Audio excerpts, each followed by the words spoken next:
Welcome to Remarkable Retail Podcast, Season 11, Episode 7. I'm Michael LeBlanc. And I'm Steve Dennis. Our guest this week is Scott Wingo, serial entrepreneur and co-host of the popular Jason and Scott Show. Scott helps us explore agentic commerce as retail's next growth catalyst and the driver of major disruption ahead. But first, Steve and I unpack this week's news, including Nike's tariff-driven price increases, the U.S. government shutdown and its potential retail impact, and Adobe's holiday online sales outlook. After talking with Scott about all things AI, we share our take on the most remarkable stories of the week, as well as what needs to be on your radar screen for the weeks ahead. All right, let's get right into the news. Now, let's start, first of all, with Nike. Now, we talked about Nike in our last episode, but you've come across some new information that you wanted to update us on, or I don't know if it's a correction, but talk about what you've learned about what Nike's doing around pricing. Well, last week I said that, we talked about the tariff impact, which is quite significant and larger than they originally said.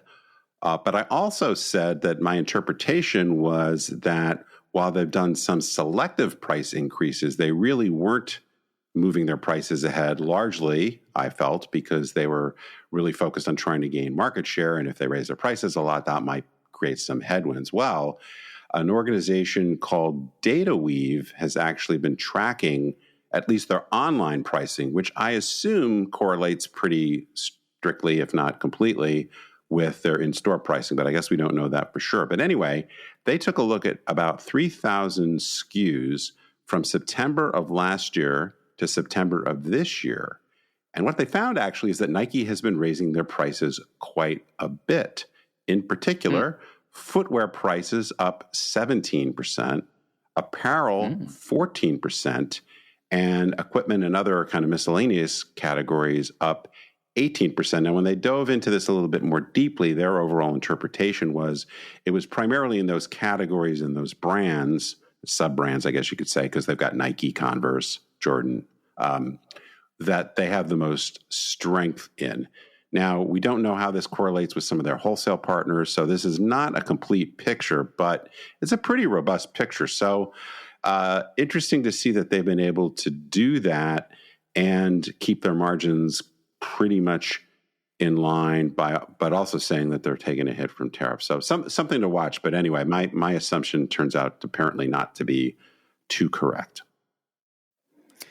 Let's talk about the latest in the U.S. government shutdown. It continues as of our recording this week. There does seem to be some cracks in the Republicans about who blaming who and kind of pointing at each other a little bit. Yeah, the last one, circular firing squad.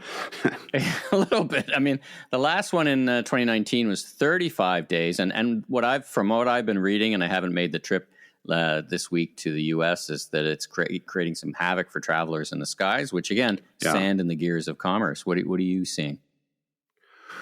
Well, as you point out, as we record this, there doesn't seem to be really any hope in sight of this ending all too quickly. That Congress isn't even in session. Trump's out of the country or went out of the country. So yeah, it's looking pretty dicey. I think the thing that will really start to show the biggest cracks are things like government employees not getting paid. So last week, government employees, federal employees got partial paychecks.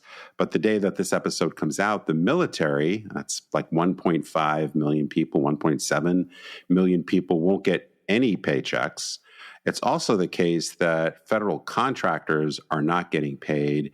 And there's this whole issue about whether there will be back pay when the government reopens. The Trump administration has suggested that they're not inclined to give any back pay. Some of their Republican colleagues are saying, I don't think that's such a smart move. So who knows how that will It's not a vote winner. Sort out. Doesn't sound like a vote winner to me. But apparently, regardless, federal contractors will not get any kind of makeup pay. So if they're performing services on an outsourcing basis, they're out of luck. So, over time, if this persists, it starts to be a pretty big headwind for the economy. We won't get into all the political machinations and what that might portend. But it's starting to show up a little bit more for voters in terms of air travel, national parks, other kinds of services, but more so, I think, from a retail perspective in the paychecks of quite a lot of employees, and then the ripple effect of that because people aren't going out to restaurants or they're not spending money on other things they might. Speaking of sales, and we continue to be surprised, I guess, by these strong sales. Is it? Do you think it's customers getting ahead of things like tariff increases and disruptions? Sales from the NRF, CNBC, MC report are strong.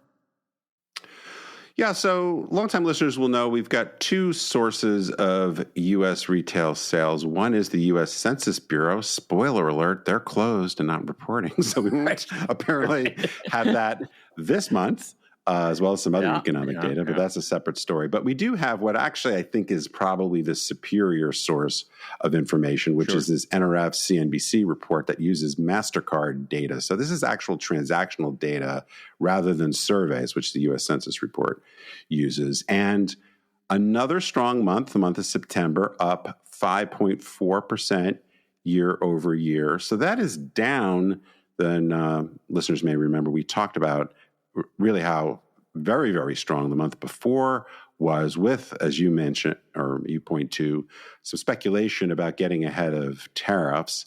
It's really hard to say. I definitely think that's got to be part of the explanation.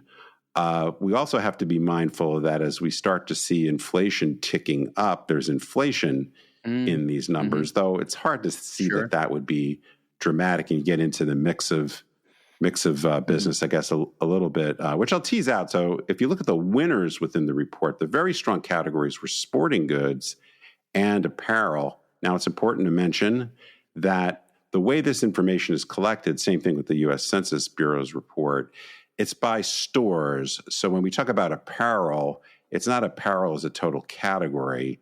It's those stores that are classified as primarily apparel stores. So, for example, Walmart's apparel business would not be in those numbers. But anyway, apparel's been really strong. We've started to see quite a bit of inflation there, so that might be a contributor. I also, frankly, wonder how much of this is the Ozempic-Wegovy effect. There's been a lot of evidence that people are spending more on apparel than historically would be the case because of needing new clothes because their clothes don't fit them anymore. But anyway, there's not a ton of detail on that, so that's a little bit of speculation on my part, which got me into trouble with the Nike news story. So maybe I should be careful not to speculate too much. But the weak categories, continue really to be the big ticket sales, furniture and the building supply stores like Home Depot, Lowe's, others, which were basically flat. And of course, as we talked about, and I guess we'll maybe mention briefly in a second, we're starting to see the tariffs be a bigger issue in some of those categories as well. Now let's talk about looking ahead. It is the season, as we predicted. It's not much of a prediction, really, but more and more people coming out with their predictions for holiday sales. We got Adobe's numbers. What did you think of them? Yeah, I imagine a lot of people pay attention to Adobe's, a lot of the statistics they put out, but in particular, their holiday sales forecast for online shopping. And no surprise, they're predicting another record year. That's an easy prediction to make because it has happened for as long as there's been e-commerce. Every year is a record year, but the specific number is a 5.3% increase. Now, I did find that number interesting for a bunch of reasons. First of all, it is significantly below last year's growth. And we actually get into this a little bit in our interview with Scott about how much e-commerce sales have been decelerating of late. So if people are used to, in the US anyway, e-commerce growing 12, 13, 14% a year, the last few years it's been in the single digits, but the high single digits. So a 5.3% growth rate for online is pretty anemic. And it's actually starting to converge a little bit with what the in-store growth rate might be. And I've typically said to people, well, the one thing you can know for sure is e-commerce is going to grow at 3 to 5 times the rate of in-store sales. Well, if you believe this forecast and some of the other forecasts we've seen, it's getting closer to 2 times the rate. So obviously we'll see what really happens. The other thing they pointed to, because they dissect the numbers in terms of how much is mobile and some other underlying component pieces of it, is that AI-driven shopping, which of course we touch on a little bit in the interview as well with Scott, is going to go up, they believe, 5x. Now, small base, but quite a lot of change there. So again, we'll see if this comes to pass. So I suspect directionally this is a pretty good forecast. They've got a good track record. All right. Well, great start to the pod. Let's get to our amazing interview with the one and only Scott Wingo, and then we'll get back to wrap up with final thoughts. So stay tuned. Scott, welcome to the Remarkable Retail Podcast, my friend. How are you? Or should I say welcome back? How are you? Hey, Michael. Hey, Steve. I'm doing good. Fantastic. Where are we finding you today?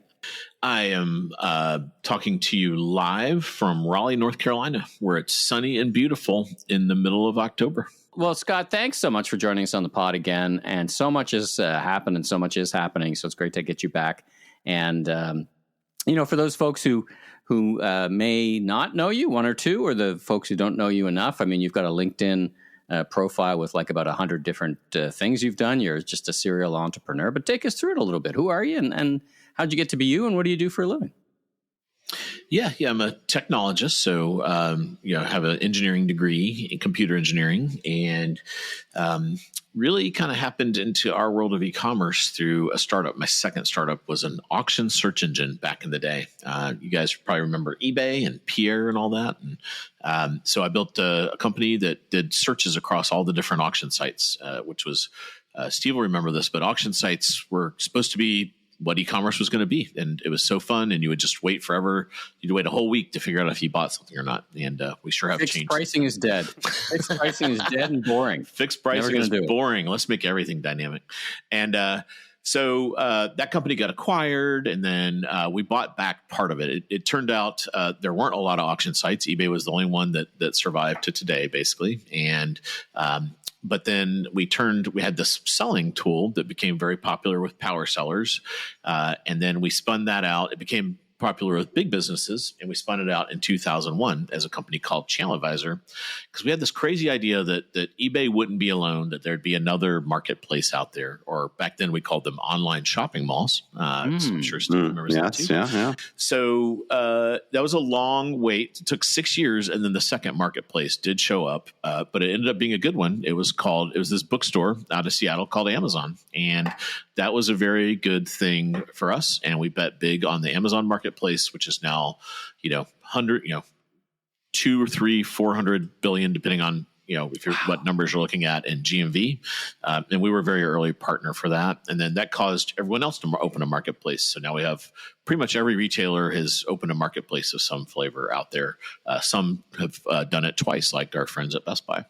And so that was a good ride. Took the company public. And then I realized going public's fun. Running a public company is not for me. And so I kicked myself to the board, and then ultimately Channel Advisor got taken private by private equity, and I'm no longer involved in that. And then I did a company in the middle there in kind of the on-demand car care. I was interested in what's it look like if we take everything we know about digital and apply it to a service industry like car care. That was called Spiffy. And then I got the AI bug in last year in 2024. So started researching AI. And we had this problem at Channel Advisor that I'm sure you guys have seen 1,000 times in your careers. Turns out one of the dirty secrets of retail and e-commerce is everyone's product catalog is kind of a homespun, janky mess of spaghetti.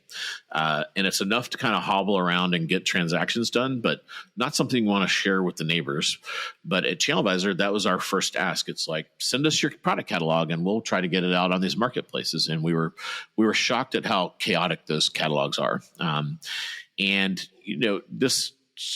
We had a hard time programmatically solving that, so we had to use humans. So we had a big team of outsourced folks in different countries that would look at these things and make an opinion about it. And I had this idea as I was learning more about AI.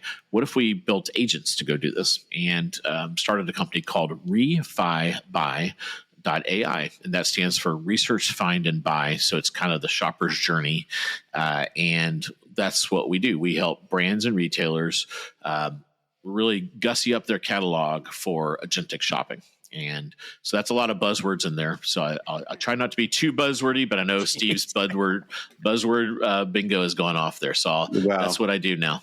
I'm just waiting for you to say bifurcation, and then my afternoon will be made. But maybe we'll. I know not to say the O word.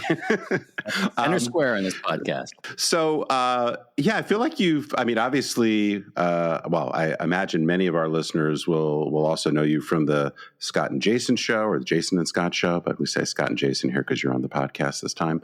And then you kind of exploded on the scene, or at least it seems to me, with a new podcast, with your Substack, which is really excellent. I've recommended to quite a few people that are trying to understand this agentic AI world. But can you just give us a little bit more sense, like what was it about agentic commerce that got you so excited, not only to start this new company, but to put out all the great content you're putting out? It's this new way of solving problems. So, so I think that's interesting. And then also, having been in e-commerce for a while, I feel like we've slowed down kind of oddly. You may disagree with me, but we're growing at like 5 or 6% now in e-commerce. And for the longest time, we were growing 20 or 30%. Right. And e-commerce is only like 17% of all sales. And and if you look at most other countries, they're much higher. So is it just a cultural thing with the United States, or have we just stopped innovating on the, experiences that delight buyers? And I think it's the latter, because I worry Amazon was the innovator, and they now have so much ad load on their site that it's no longer a delightful serendipitous experience to find things there. It's still very handy for, the I need to reorder the Swifter pack or whatever kind of a thing, the essentials, but it's just like not a delightful shopping experience.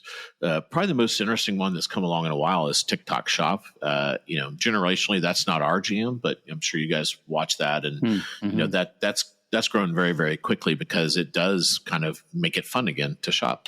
So it's kind of those two things. It's kind of like, as a technologist, I find this new way of solving problems to be fascinating, and I love the speed of it. It just goes so fast, which is fun. But then also, I think we have a chance at reaccelerating the growth of the industry using this technology on on our side, but also what ChatGPT and other Gen AI companies are doing to sprinkle in e-commerce into the chat experience. Let's really focus in on that, because when I talk to retailers, many always point out, or other folks point out, listen, AI has been around for a long time. So we know the breakthroughs at chat, but maybe we don't know. So talk more about, AI and agentic commerce in particular. Let's not assume everybody listening to the pod knows the difference and why that is so engaging or so kind of breakthrough, why you're so excited about it. Yeah. So if you look at the data, ChatGPT is one of the fastest growing things we've ever seen from a user adoption rate. And as people have adopted it, their conversations, their prompts with ChatGPT started very, kind of informational. So, hey, tell me about the Roman Empire, or how did those aqueducts, did they really discover aqueducts and why, and how did, so people went through what we would call non-commercial terms. And then as they built trust with it, they started asking it other questions that eventually led into our funnel in retail, where they would say, hey, I need a belt to go with this outfit, or whatever it is. And at that point, they were kind of in the funnel. And then what the engines did is they had this problem of that you have to train these LLMs over a very long period of time, and then you put them through a bunch of testing to make sure they're safe, and then you release them. So the data was always like a year or two old. So it wasn't really good for shopping, because 2-year-old data is kind of useless. And then what they did is, and Perplexity was the first. They kind of married the LLM with a web search. And then that gave it a real-time ability it had all that data it had trained on, and then it could use that training to then look at the current time, and then also look at websites. So that gave it a lot of, and this is only 18 months old at this point. So a lot of people I've talked to have tried these things 2 or 3 years ago and were like, I don't see it, but they haven't tried it recently. Yeah. So once they had web search integrated, so once Perplexity was successful, then they all have it now. And that really opened up the floodgates for people going beyond research into the find and buy. And then ChatGPT did another thing where once you start talking about products, if you get far enough down the funnel, it will actually show you a product card, which is a little just like it sounds. It's usually a 3-card carousel, and if there's 6 cards, it'll flip through the cards. And so there's a little visual element. So now you can not only research products, you can find them. And then the last part they were missing was the buy. So you would click off of that product card. You would see offers for that product, and then you would go to the retailer through what's called a citation. So in search, we have, search terms and clicks. And then here we have prompts and citations. And then just last week that when we're recording this, on September 30th, they announced a checkout system. And so they're basically becoming a marketplace, which is my sweet spot. So I've been marinating in marketplaces for 20 years at ChannelAdvisor, and I kind of thought this may happen. I thought we had 3 years. And it happened in 4 months after I kind of started thinking this is the way it would go. What's really unique is that it's a super, super merchant friendly marketplace. And so they're being smart by being very different and kind of creating a lot of differentiation versus the other marketplaces. I have a quick question for you. One quick question, and maybe this will survive the pod or maybe not, and then I'll pass the mic to Steve. I see the eye-popping amounts of money being spent to develop these things. And I get that nuclear power plants are expensive, but where's all this money going? They're paying NFL quarterback salary, signing bonus amounts. Okay, so there's some money, but we're talking in the billions and billions and billions. Where does all this money go? Well, unlike the .com, there's a lot of talk of, is this a bubble? And we all lived through the .com bubble. And what's different now is there's real revenue. So consumers are paying ChatGPT a subscription, and so are businesses. And they're making, in the first half of 2025, their revenue was about $4.5 billion with a B. Last year they did under, right around $4 billion. So they're more than doubling already. And this is real revenue. And there's a variety of sources where it's coming from. It's largely subscription revenue today. And they've got projections out there that show they'll do 10 this year and maybe 30 or 40 next year. So we've never seen a business grow. So we've seen eyeballs grow quick before, but the revenue growth here is of a scale we haven't ever really seen before as well. So they're having to, as they plan next year, and they're like, all right, we're going to have to generate 30 billion. The amount of capacity they have to build in the underlying infrastructure, which is called graphic processing units or GPUs, is massive. And that's why we're seeing such a big build out. It's because there is real revenue, and they don't see any slowdown. Every time they release something new, the uptake is very, they can't handle the load from it all. We'll be right back after these messages.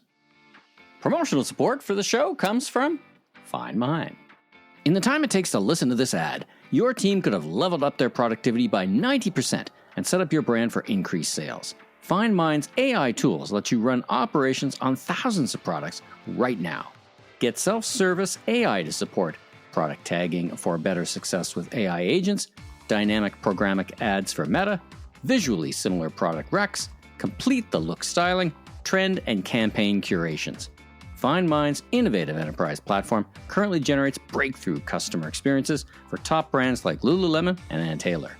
See what Find Mine can do for you and join the waitlist at findmine.com/remarkable retail.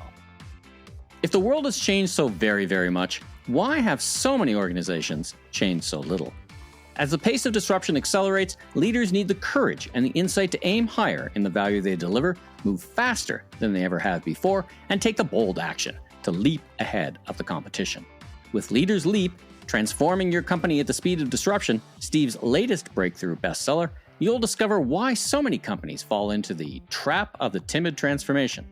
More than anything, you'll learn about the essential mind leaps leaders need to make to win the future. Leaders Leap is available just about everywhere books are sold, as well as on Audible and as an ebook on Kindle for just $9.99. So I feel like there are a million threads to pull on here. What I'm wondering about for the retailers that are listening in the audience, maybe a couple things. One, I know that you were at a couple of industry events a few weeks ago, the Retail Club event, which was the inaugural event that some Shop Talk people put on in Huntington Beach, and then also, I believe, at Grocery Shop. I know you shared some of your thoughts there, but if you just kind of step back and say, here's what you're hearing about what some of the most interesting, impactful use cases are, whether that's from a consumer point of view or whether that's from the merchant point of view, what would you add beyond what you've already been sharing?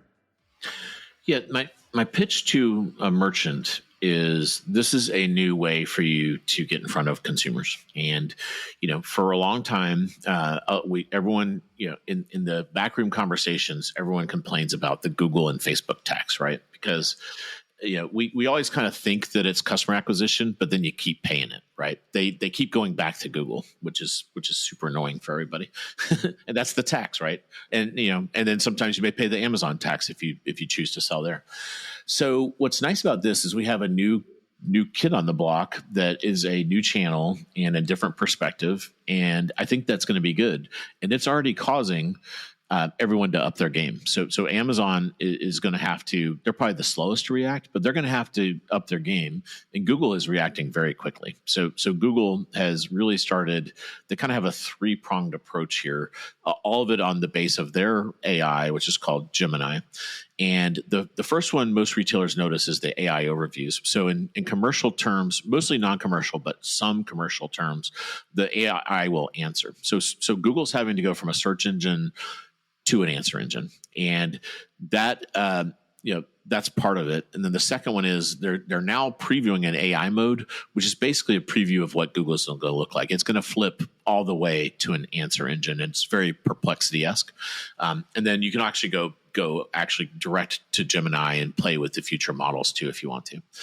So that's actually, so I think the pull is ChatGPT has 8 million, weekly active users. That's interesting.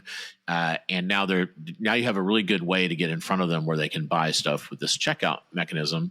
But then there's a push, because what's happening is on average, your average retailer brand has lost 10% of their traffic, their organic traffic from Google, as it switches from sending you traffic to giving answers. And that's scary, because a lot of that was, what we call organic, which is not paid for, which has a really good ROI, because you basically divide the cost, which is zero, by whatever you get, and that's a pretty high number. And it helps. It helps know they were being blended out, but I think I'm following that. Yes. Yeah, you get it. Yeah, don't divide by zero. That's bad. So that's the push. So a lot of retailers. So the one-on-one conversation is, I get what you're saying, but I'm really freaked out by this Google thing. What's going on with that, and how do I mitigate it? And the answer is, the way to mitigate it is they are now an answer engine too. So by embracing ChatGPT, you're actually embracing the future of Google in an interesting way. Now, maybe talk about some of the other possibilities, because the changing nature of search, and I love talking about going from a search engine to answer engine. I think that really just sort of nails it down and makes it very relatable. What about agents for, say, personal shopping, where you basically get somebody. I mean, I think about this from my Neiman Marcus days, where, we had these great personal shoppers that understood all your needs, and they would go find the client something. Now it seems like there's the potential to really automate that in a pretty profound way. Is that something you are excited about, or is that a lot further down the road as far as you're concerned?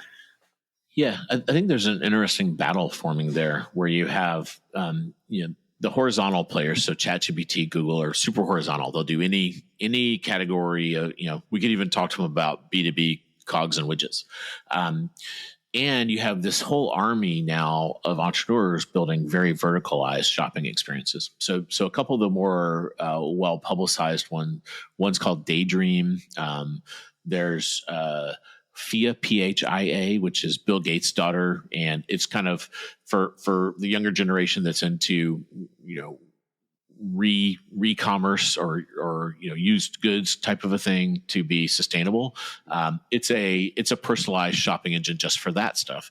So you're going to see a lot of innovation around this specific topic, and the one to your point, the one that's seeing the most, there's probably 30 startups tackling fashion in different parts of the fashion category. So there are a lot of people trying to replicate that human level experience of knowing you so well that it feels like you're getting your own assistant, or stylist. So the sun doesn't always shine. Let's talk about the downside if there's one of this disruption. It feels like a pretty big disruption to me. I mean, you've got what sounds like potentially some disintermediation of players, even traditional players or modern players moving to different models. So who's a winner and who's a loser in this? I fear that retailers just have another intermediary to deal with, and or they've got these mysterious agents shopping their site and they have no chance to build relationships or loyalty or trust, and the trust is in the agents, not them. How are you thinking about all this? Well, that's what was pleasantly surprising about the ChatGPT checkout, because the technology didn't exist in the early marketplaces. So part of it is the timing. So sometimes being last can be best in technology because there's just more cool technology to apply. So what they've done is this checkout enables you to be the merchant of record. So what's nice is it's your customer. So your name shows up on the credit card, unlike Amazon, eBay, any other marketplace. And it's basically you have acquired the customer. Whereas if you sell on any other marketplace, and even like on search engine, it feels like you got the customer, but again, they kind of like slide away again on you. Here, you do own that customer, and you can remarket to them. You can now, add them to your loyalty program, all those good things. So I think they realize that to compete with Amazon and Google, they need to be different. I may be foolishly optimistic, so time will tell. Everyone's been kind of, has a lot of scar tissue from Facebook doing this. They kind of said, "Oh, come open a Facebook business page. Right. It'll be amazing, and invite all your customers." And then they charge you to talk to your own customers. Right. So I do understand that, but I think it's different because I think they have to be different. You can't. To really win against these incumbents, you can't do what they're doing. You can't have a bunch of ad slop and really mess up the discovery experience. You can't be super unfriendly to the merchant and continue to hose them over and over and over again. So I am cautiously optimistic that's going to be, a big difference. But, a skeptic would say, Scott, you're being foolish. To your point, this is just going to be another tax we pay. And my argument there is like, okay, I'll give you that one, but isn't it better to have, another player that has a slice of the pie versus like two slices of the pie kind of between Google and Facebook? Like, let's at least have a triopoly versus a duopoly. Yeah. Yeah. We talk a lot about that on the pod, about just how there's so much concentration of power among a few players, whether it's the toll booth operators or whether it's the Walmarts and the Amazons on the merchant side. So, well, first of all, I want to encourage everybody to go sign up for your Substack and check out Refi Buy.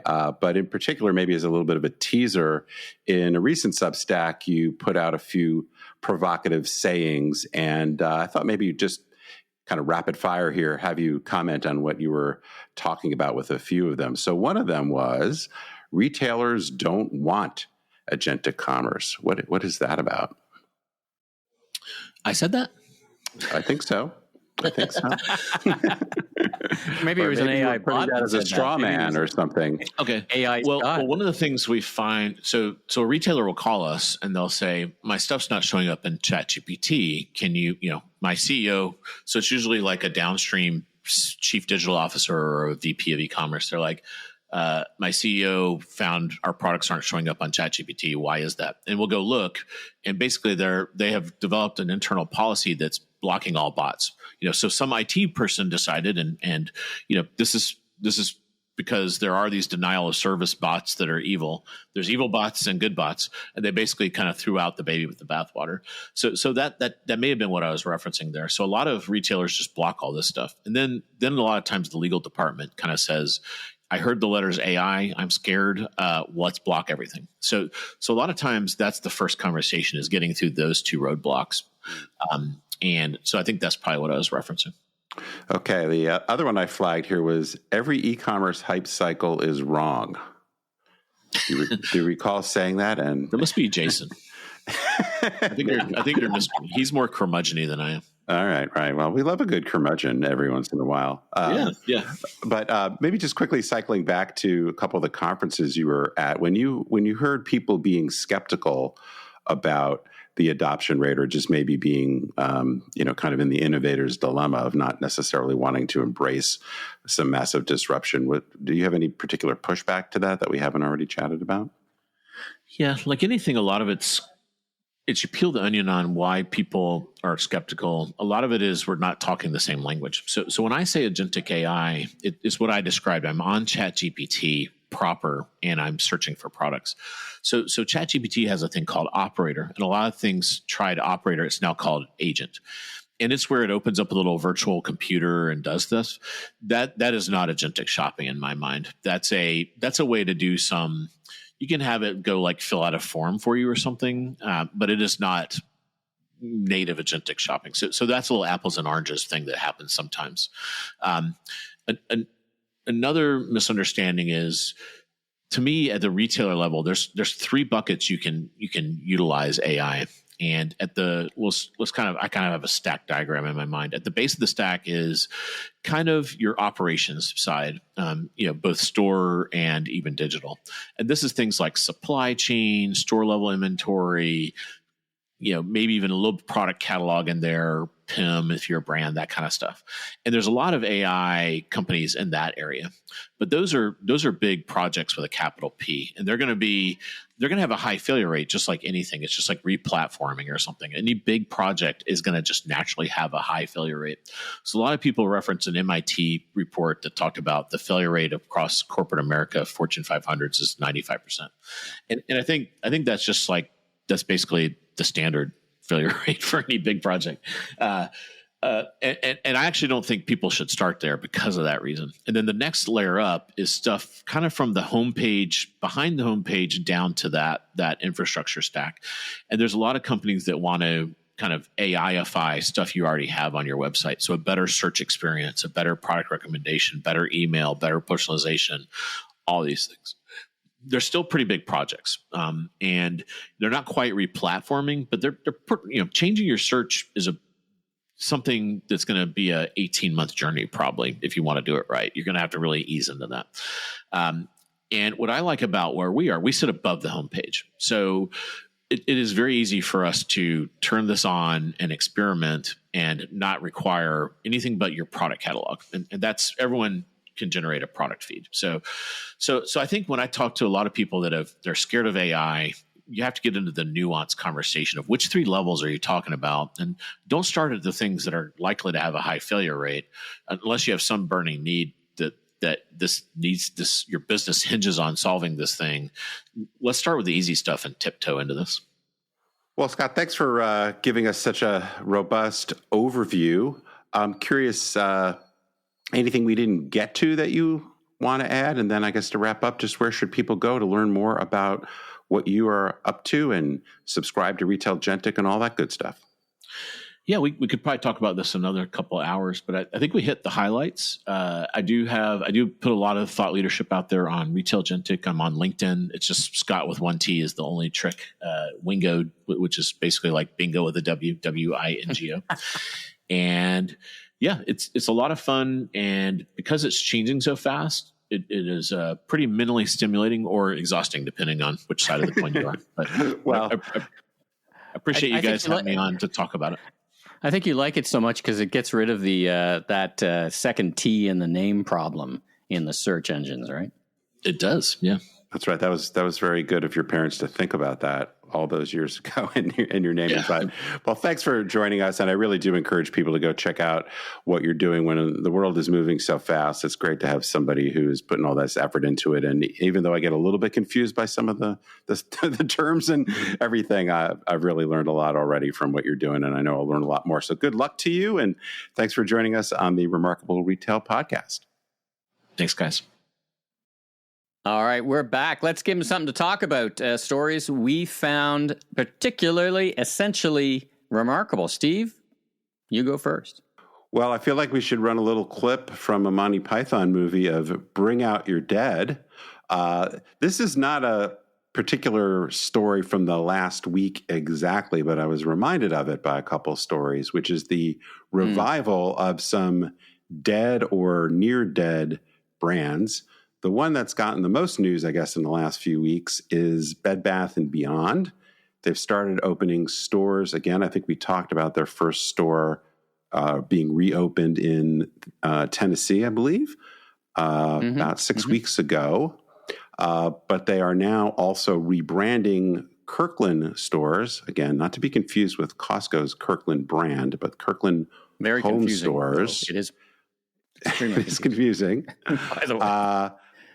But the latest news is that they are going to be offering franchises in a hope to get to several hundred stores over the next 2 years. Our friend Chris Walton, I believe, called the Bed Bath & Beyond franchise one of the worst ideas he's heard in retail in a long time. I'm not sure I'm quite ready to go there. And he's seen a lot of bad ideas. He has seen a lot of bad ideas, as we all have. But I'm not quite sure I'm ready to go there. But I do wonder whether Bed Bath & Beyond is going to have any real chance of regaining its old glory. In a similar vein, Toys R Us is also talking about accelerating their pace of store openings, doubling the number of freestanding stores they have already, though it's not a huge number, doing, I think, about 20 holiday pop-ups. Many of our listeners may also have seen some of the little Toys R Us stores in airports. That appears to be a strategy that they're going to continue. And then, of course, as we talked about, I don't know, whenever this happened a couple of years ago now, they have a partnership with Macy's. Now, every single time I go to visit a Macy's, I do check out the Toys R Us department. And it is very easy for me to check out because there are no customers in there. So it's easy to move around and check out the quality of... Good place to be alone with your thoughts. It's true. Yes, I think I do meditation there now. And you could do yoga there. You could do a lot in there. Despite there being no customers in there, they always look really like a tornado has hit them.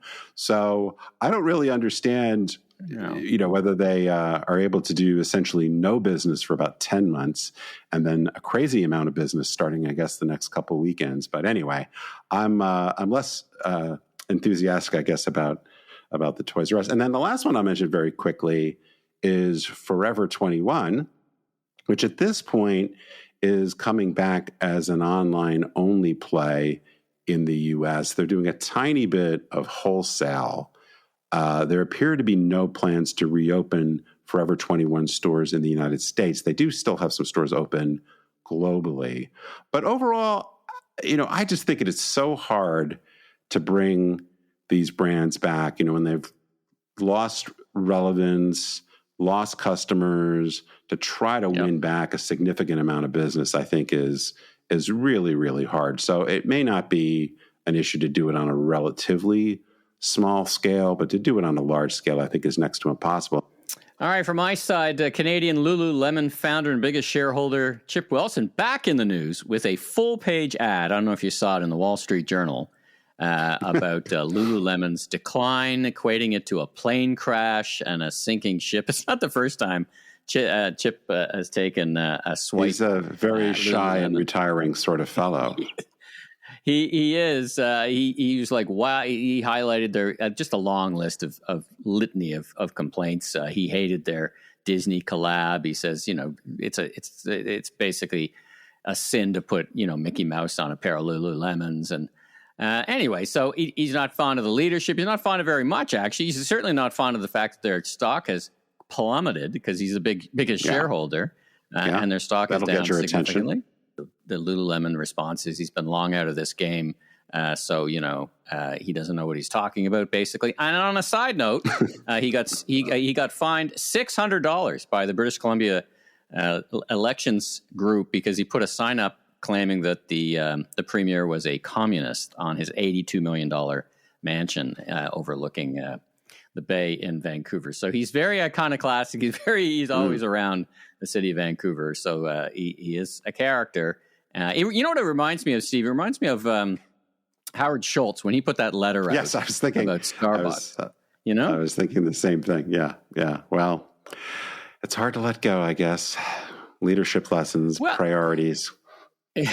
all those things. They both have, both an emotional and certainly in Chip's connection, I'm sure Howard's too.